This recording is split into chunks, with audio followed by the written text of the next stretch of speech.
There's a new American gangsters,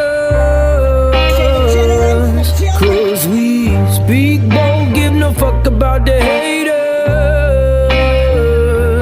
It can take freedom from a cold dead hands. We're locked in low for the last dance. 'Cause we're the new American gangsters, ready to die for this land. Consistent with my real gender.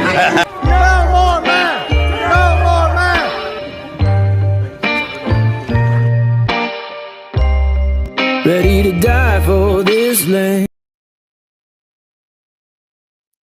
It was the show before Christmas, and all through the state, corrupt politicians began to question their fate. Good evening, everyone. This is the Patriot Punk, and welcome to the last Patriot Punkcast before Christmas. I hope everyone is using this time to decompress, spend time with family, relax a little bit, and unfortunately, the news doesn't stop. So we are here to bring you some of the good, the bad, and the ugly from Tennessee the week before Christmas. We're going to be talking about the shooting that happened at the Halls Walmart out in Knoxville. We were meant to have John Gentry on, but there's been some technical difficulties. Some family stuff has came up, and I don't know that he's going to make it in time. He might hop on before the end of the show. If so, we'll bring him in and talk about what he wants to discuss. But there's also been 13 bear cubs that were euthanized out in East Tennessee. There's about $1 million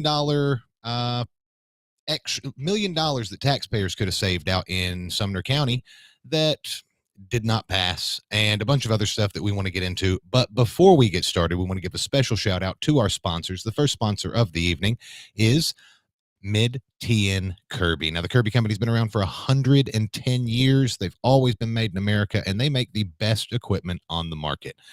From hard floor shampooers to carpet shampooers to hand portables, light bulb changers, upholstery shampooers, if you name it, they have it.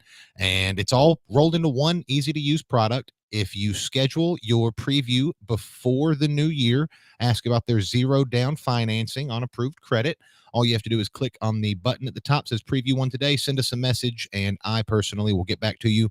Mid-TN Kirby believes that you have a right to see the best equipment being used in your home before you decide to make a purchase. That's midtnkirby.com. After that, head on over to the Estate of Creative over on Facebook page, or Estate of Creative Facebook page over on Facebook. They have just started an email list. It's already got a whole bunch of people on it. Sign up so that you can get early access to the new furniture, whether you are trying to furnish an office or your new apartment or your first apartment. They have a little bit of everything: reconditioned leather sofas, sectionals, pull-out beds, you name it, they have it. That is A State of Creative over on Facebook. And then go check out the PatriotPunkNetwork.com website. There you can listen to our famous Christmas song, Bill Lee, the Spineless Rhino, and Cooper the Commie. You can download them for free or leave us a tip by clicking on the support page. When you click on the support tab, you can leave us $1, leave us $5. We are doing this all so that we can make Tennessee a better state and a more accountable place for politicians. If you sign up for our monthly reoccurring contribution, you get special access to a Telegram channel. There we have all sorts of interesting conversations. I like to share a little bit of insight about what's coming up next with the show and get some feedback if you want to have your input heard. Become a monthly subscriber, and we will send you a link to join the Telegram group. So now that all that is out of the way, let me welcome my co-host for the evening and good friend, Daniel Wagner. Hello. How are you? What's going on, man? I completely forgot about those the Commie and Bill Lee songs that were written. So we were going through all this footage and trying to find stuff, and then you brought them up. I'm like, oh my god, I completely forgot about that. There's just so many projects that we've done and worked together on that it's just insane the amount of this trip down memory lane we've been taking. It is. It's pretty wild. For those of you who don't know, we've been trying to push this on Christmas Day, beginning right now at 11. Okay, we will be having an all-day Christmas-a-thon. It will be the greatest hits of the Patriot Punk Network. You will get to see everything from First Amendment audits to the very first podcast that Daniel and I ever did together back when I still had a job in aerospace. My mohawk did not exist in some of these videos, and I think it's going to be a lot of fun. Going back, looking at the videos and seeing everything. There's so much stuff that Daniel and I and that we've been involved in that a lot of people, because of Facebook algorithms or whatever it is, never got a chance to see. From handing out brown shirts to downtown Nashville to getting thrown out of the Cordell Hull building. So Yeah, it's amazing. Just taking this trip down memory lane's just been something else, and it makes you realize, as much as we've had our nose to the grindstone, how much we forget that we've done because we've done so much. I know. And it was fun going through and looking at all the politicians that are no longer politicians. Not that we necessarily had anything to do with that. Some of them we for sure did, but it's strange seeing how the world has changed, and our nose has been to the ground the whole time. So sometimes we haven't had the opportunity to stop and smell the roses. So, We say we get into it.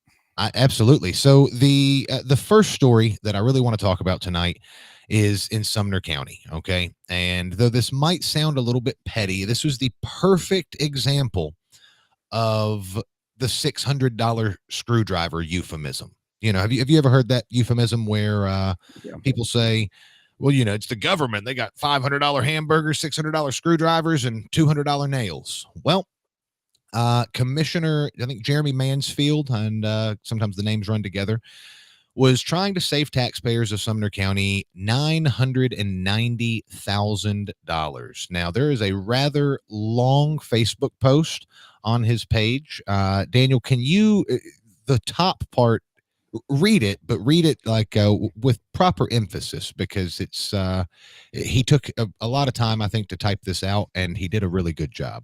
10-4. So this is a big missed opportunity to save taxpayers $990,000. Read below for context. But here's the bottom line. Because the government is involved, the cost of constructing a secondary satellite building for the Oak Grove Volunteer Fire Department in Bethpage to house new fire trucks they bought without a place to store them has needlessly increased by 693% over the original estimate of a $150,000 pole barn structure, instead turning into a $1.19 million secondary facility.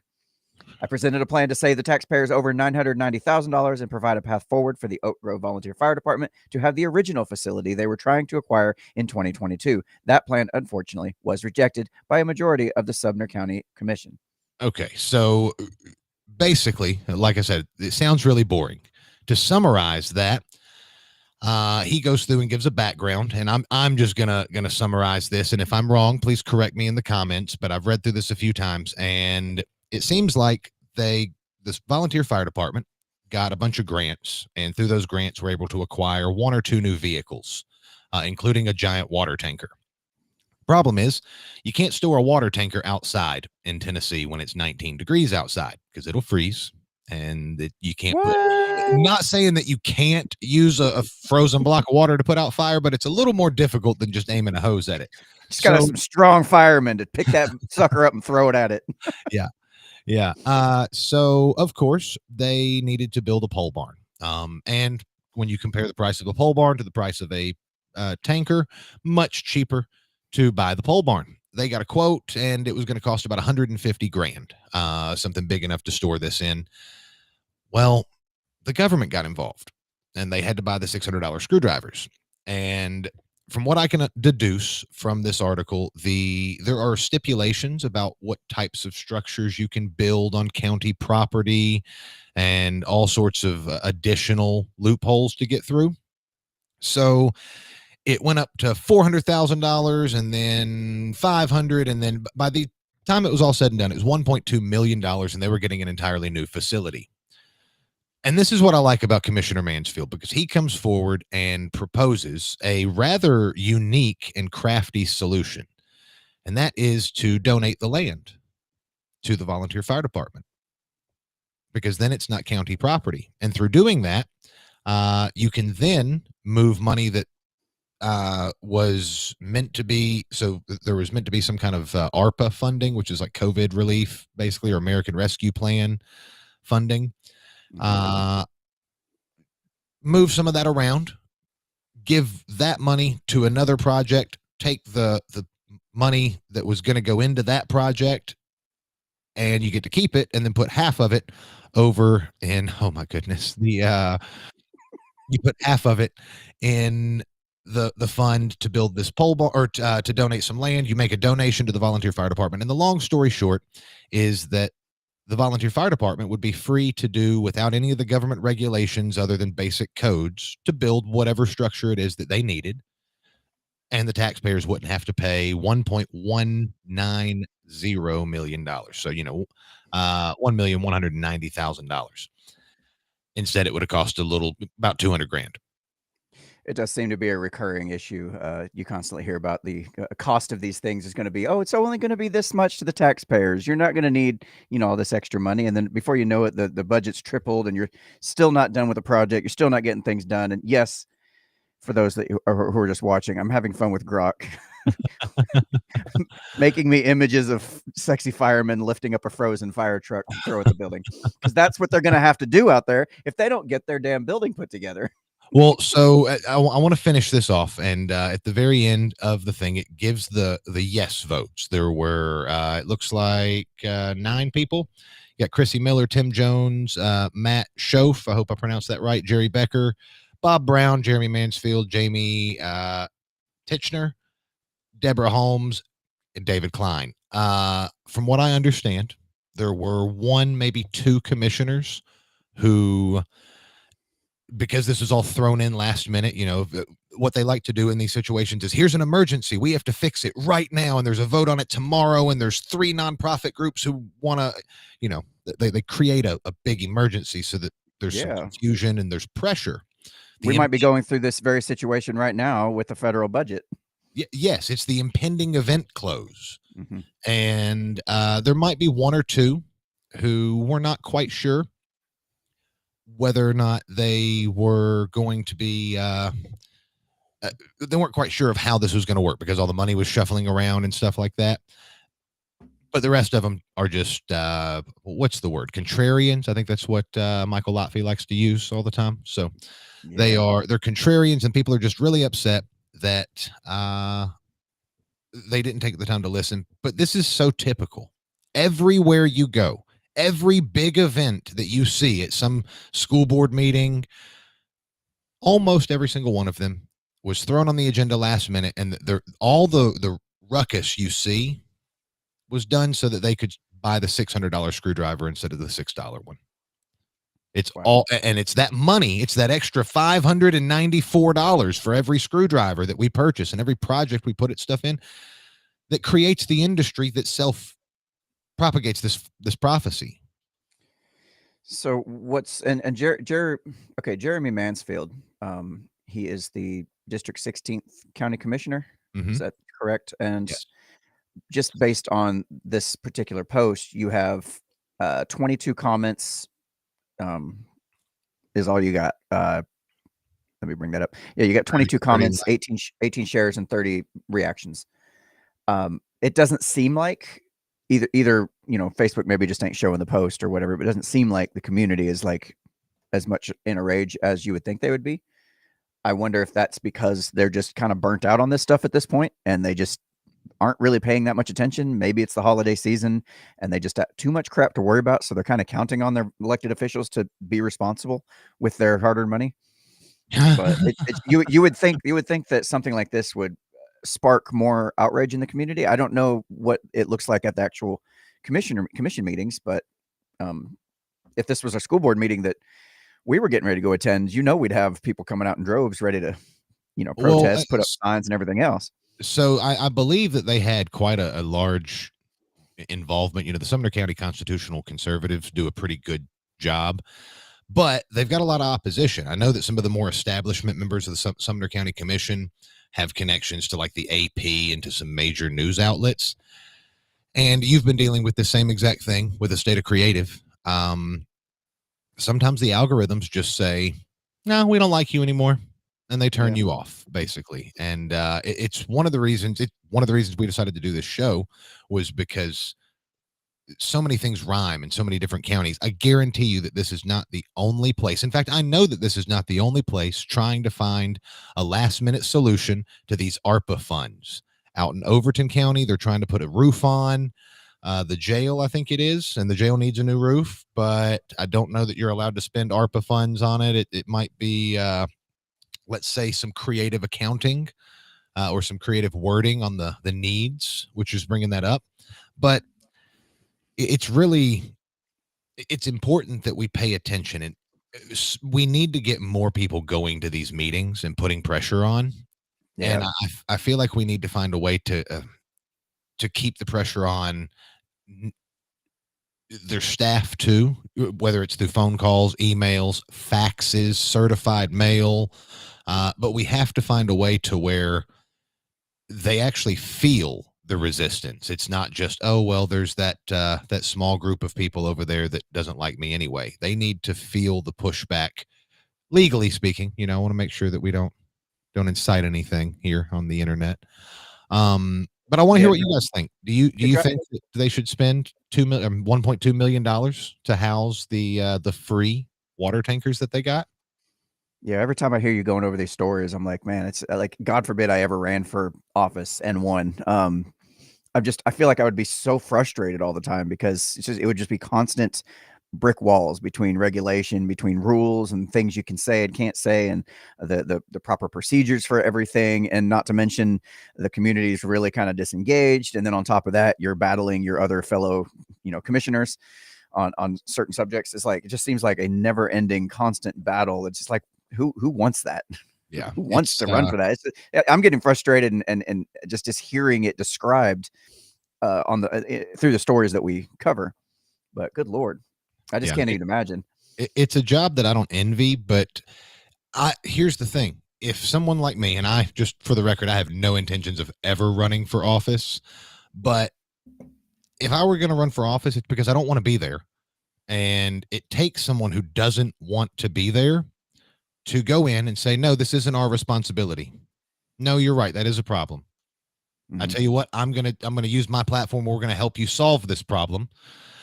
But I don't get to go over to your neighbor and threaten to take their property because you want a new sidewalk necessarily. Right. Like, so much of government is full of people who want the power. So therefore they want to delegate the power to where, oh, well, job security, we're going to keep this power so that we always have some decisions to make. And it's going to take a lot more people that want to come out and say, you know what, the government doesn't need that plot of land. In fact, we could probably earn property taxes off of it. Let's donate it. Seems like there should be a lot more community buy-in for these projects as they happen. Problem is, most of the community buy-in happens during voting time, and then after that, these people don't hear from them. And then when they're running for office, they can basically run on one or two major points. That's about it. Like, I'm going to do this, I'm going to do that, and that's pretty much about all they can run on. So when it comes to the nitty-gritty and all these individual projects and individual issues that keep popping up that maybe they didn't expect or know about, I feel like there needs to be some way to get more community involvement and get their buy-in on this stuff before they should be allowed to move forward with these decisions. Does that make sense? Yeah, a prime example, if you are in the Nashville, Davidson County area or ever travel back roads back there, there's speed humps. And you're meant to be able to go like 20 mile an hour over the speed humps. And if you can, I need to drive your car because your suspension's better than mine. About 12 mile an hour is how fast I can go over one. And they've placed them at the top of hill, no reflective paint, no nothing, but the whole community wanted them. They mailed people something and like 25 people responded. All 25 people that were part of probably the activist group that wanted them.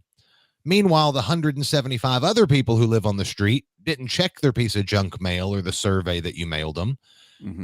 And now you've got speed humps, and it's just, it's typical government. Just typical. They're no good at solving the problem. They're fantastic at identifying false problems and then offering you a taxable solution. And then selling it to you, like in this case, for a low price of $180,000. Yeah. And it's only for it to cost you what, almost $2 million, over $1 million. Good Lord. I don't know. It's infinite frustration just at hearing the stories. I can't imagine being in the trenches trying to actually deal with this stuff on a day-to-day basis. the solution is, so much of it is, I think you hear people like not plotting and stuff like that, but people, they have a general direction that they want to go before meetings. And they kind of sort of know, once you've gotten accustomed and got your feet wet in these positions, you know what is going to happen, or you have an idea of what shady tricks are going to happen. So call it out. Make a Facebook Live video. That's like Jenna Amacher is a alderman here in Tullahoma. And though, for lack of a better term, sometimes she's not the, let's say her bedside etiquette's not always the best. That's probably the most polite way to put it. But I don't know anything about that. I love that in a county commissioner or an alderman. It's somebody who's not going to get up there and brown nose and kiss ass. I can disagree with someone who is at least honest in their intentions, and so many politicians aren't. So I don't know if you've heard anything about this, and while we're still on Facebook and YouTube, we're going to go ahead and cover this because people love fuzzy animals, okay? And this is probably going to become a tearjerker, but don't forget to smash this like button, share the show, and if you're planning on getting a reaction to the Knoxville shooting that we're going to talk about, play some slow motion videos and go through some of the comments I've read, make sure you're following us over on Rumble. Let me see real quick. So we have this story from News 9 ABC, that is East Tennessee. Tennessee Wildlife Resource Agency euthanizes 13 bear cubs at a rescue in Gatlinburg. Now, Okay. That's sad. First off, moment of silence for the bears. So obviously, Tennessee Wildlife Agency is the agency tasked with preserving wildlife, making sure we aren't overrun by deer, issuing hunting licenses and things like that. And the ABR release says that in November, one of their bear cubs, it's the ABR is the bear rescue. Says that in November, one of their bear cubs was diagnosed with pneumonia, which spread to other bears in the enclosure. On November 27th, the bear rescue says that the results confirmed strep, a strep infection. And ABR says that the bears were put on antibiotics, and the release says that the bears have been symptom-free for 2 weeks. They also said that the bears in other 3 enclosures showed no clinical symptoms. The rescue says in the release that the TWRA got involved due to concerns that the bear's illness could pose a health risk to the wild bear population in East Tennessee and surrounding areas. Now, this is something that I truly appreciate. Bears are on the rise again. All you have to do is look at, Hip Murfreesboro, and you'll see them a couple of times a year coming through all the way here in Middle Tennessee. So whatever the TWRA is doing has had a positive effect on the bear population, and it seems that they're increasing. But the ABR says the rescue says in the release that TWRA got involved due to concerns the bear's illness could pose a risk to wild bear populations. ABR says that the decision was made to euthanize 13 of their bears without them present, and that they oppose the decision. Well, obviously, someone comes into your bear rescue, kills 13 of your bears, I'm going to oppose that decision too. Bear cubs belong to the state of Tennessee, though. They own every bear. It's like slavery, but for animals.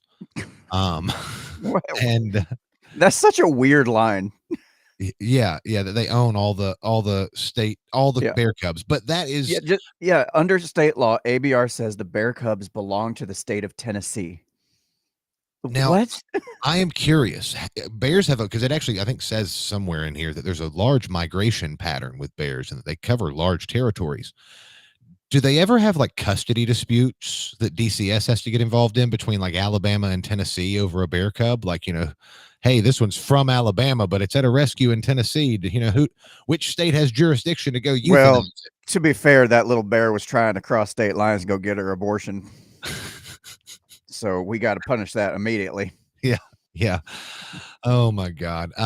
So because they belong to the state, the TWRA claims they have the legal right to take action, and I don't question that at all.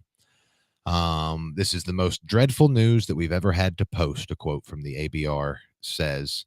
So here, and this is where I thought it got interesting, is the TWRA's response. This is why we're talking about bear cubs, okay? The Appalachian Bear Rescue is a wildlife rehabilitation facility that cares for orphaned and injured black bear cubs in Townsend, Tennessee.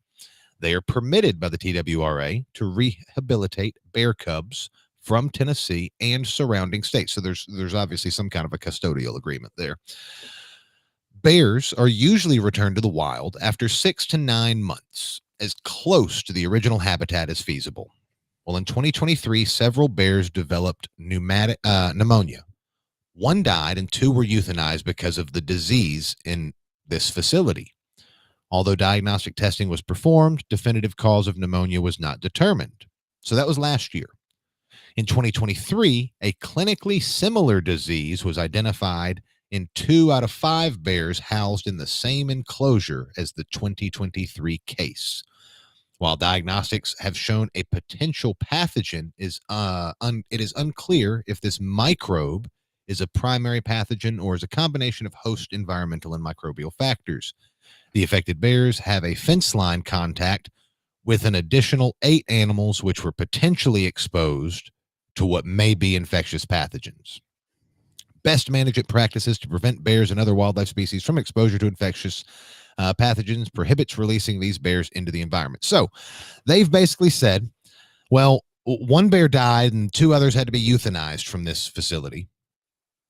And that was last year. And these bears got sick and they share a fence line with some other ones, kill them all.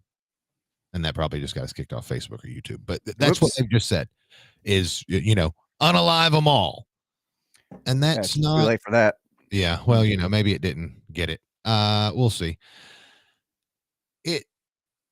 I have a fear they didn't. So I'm having trouble putting this into words because it pisses me off so bad. This law enforcement agency came to this bear rescue when the people weren't there and euthanized 13 bear cubs because 2 out of 5 got tested positive. They'd been given antibiotics, were symptom free. Here's my question. You've identified the animals that could be sick. I thought we had these magic PCR tests that you could just test the kiwi to see if it had COVID. Well, do we not do the testing to double check it? Have we gotten to a part, well, you know what? We don't have the time to do our due diligence. So just, euthanize them all. That's what it sounds like. Kind of one organization is taking the better safe than sorry approach and just heartlessly taking them all out versus the other organization whose job is to, nurse them back to health, make sure they're okay, everything's good to go, and they release them back to the wild. They're doing their thing. Yeah. Both organizations are doing their thing, and it sounds like the bigger pants said, "Hey, we're taking over here. We've got it from here. Thanks, but no thanks." And they just did what they do. I don't know, man. I've noticed that we have this attitude. When it comes when you work in the government, you have this attitude that your fecal matter doesn't stink. And that what is right. And I'm just trying to think. I'm not in this particular case. Maybe it was like super pneumonia, but maybe it wasn't. They've been symptom free for 2 weeks. Bears get sick. My cat got sick like 6 months ago. She was sneezing or something. I don't know what it was. Allergies. It is what it is. And I'm just, obviously I'm not an expert. Maybe there's somebody here in the comments that'll correct me or chastise me, but I just feel like we shouldn't be so quick to just put it down. I like that right there, that kind of attitude. Even if it was the right decision in the long run, the way it seems the process unfolded is exactly why these blue-haired liberals actually convert people to follow them, because they point out actions like this and demonize you for it. And you make it easy to demonize them when you just show up and do it without anybody there. Like, how long before they start going over to your house? Hey, we heard that your dog doesn't have a rabies tag, so we're coming in. Oh, no, we had to euthanize him because he might have rabies. We didn't test him or anything like that, but he was outside and there's rabies outside. For those of you listening, we got Daniel has an image of what is it? Animal control. It's two government agencies warring over who has control over this bear in an image. Yeah. It's again, maybe they did the right thing. I'm sure that there's a lot of people, who are serious about with controlling the disease and stuff like that among wild populations. But they didn't say that this was the bubonic plague. I'm just curious. Yeah, I feel like there's maybe more to this story that we don't know. I mean, I know they said they reached out to the what's it called? Not the ABR, the TWRA. They reached out to them and they got their feedback on it. Their statement on the matter. And their statement is what I'm criticizing. It's like, you know what? Well, it was 2023. A couple of bears had it. Some more bears had it this year.